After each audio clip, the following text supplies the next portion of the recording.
Salutations and welcome to the Tenacious Workshop. My name's Heather, and today I'm going to show you the method I use to put knots in my sewing thread at the beginning and at the end. So first we have our thread, which has already been conditioned with some beeswax. And the first method is the absolute easiest if you're choosing two pieces of thread. I'm going to use yarn instead, as I think it'll be a lot easier on screen to see. Take your thread, double it up, and then you have a loop at this end. Take that loop, thread your needle, and now, as you can see, you have two threads, your double sewing thread. There's a loop at this end. We're going to take this loop further down and leave these two free ends as the shorter length. Then when you start sewing, get my fabric here, what you do is and imagine this is much finer and smaller. I'm trying to make it big so it's easy to see. You take your thread, pull through, don't pull it all the way through, and you're left with this loop. Then you take your needle, go through the loop, and you just made a lark's head knot in your sewing. If you're wanting something where it's just a single strand of thread, then what you're going to do is thread your needle so you have one shorter end and one longer end. And I like to hold the needle in my right hand because I'm right-handed.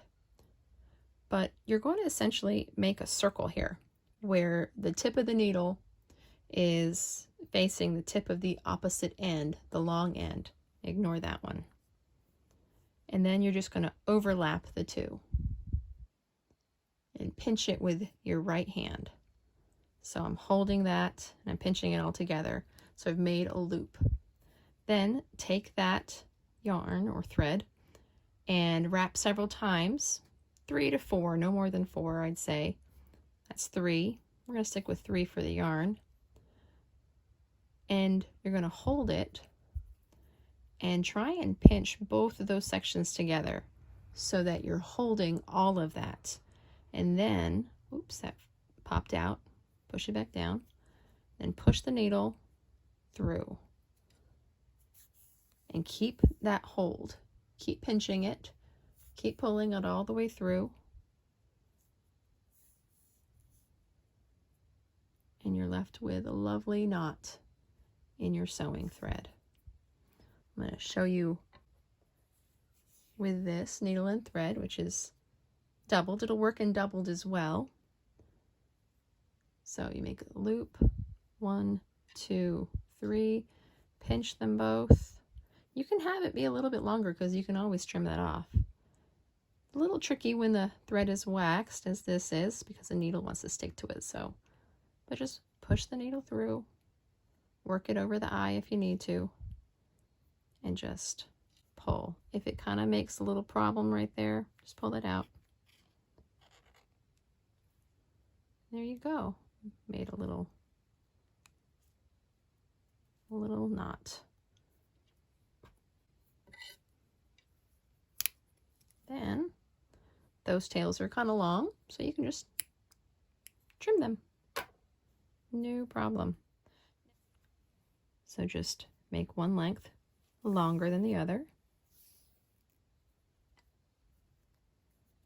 Make a circle, pinch, 1, 2, 3. I'm going to do 4 for this one because now it's just a single strand of thread. And then just push it through. You don't have to hold super tight, just tight enough so it doesn't come undone. Work it over the eye if you need to, and keep your finger on that. Don't let it come undone, and pull it all the way through. Then you have a knot. Now this sewing thread I have chosen is some of the thickest stuff I have. It's a 70 weight, so I wanted it to show up on screen as much as possible. But it's quite a lovely and secure knot. There you go.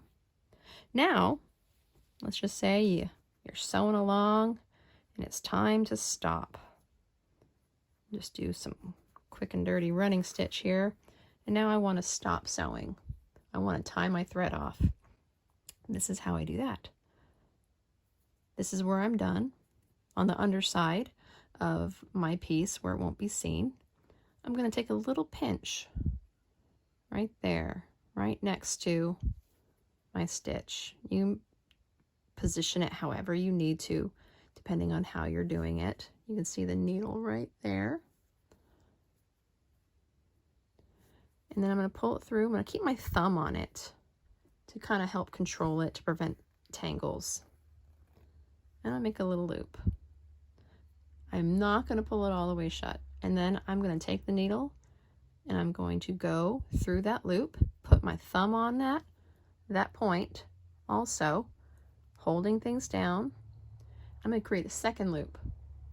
And I'm going to go through that second loop also. I like to go the same direction under. If you want to go over, you can. But I like to I have best success with the same direction.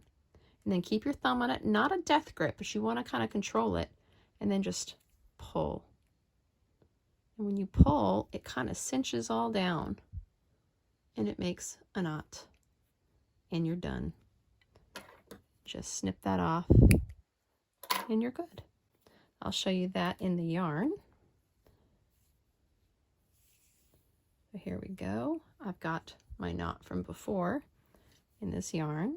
I'm going to go through the same hole because this poor fabric is not ready for the yarn today, let me tell you.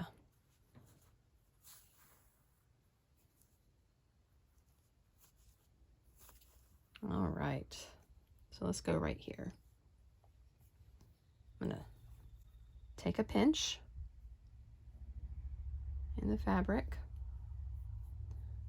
I'm going to push it through. I'm going to keep my thumb over it to help control the tangles, as I said. And you make just a little loop. Nothing too big, nothing too small. You can make it a little smaller if you want. In fact, the smaller it is, the easier it is to cinch it down later, but you don't want to have to fight to get it back open again. But you can if you mess up. It's not a big deal. Put your needle through, keep your thumb on that original point, and again make a second loop and put your needle through that second loop you just made. And then just kind of keeping your finger over it. You don't have to press down hard, just keep your finger over it, and it keeps the tangles to a minimum. And right there, as you can see, it's not quite done, but you pull down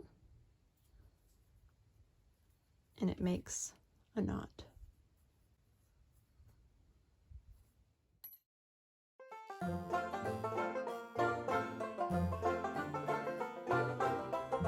Salutations and welcome to the Tenacious. So I've removed the thread. I had to cut the knot off, and then I'm just gonna gently, not too hard, go over some of these holes I made with that yarn needle so I can use this fabric again later. Yay! It has been rescued.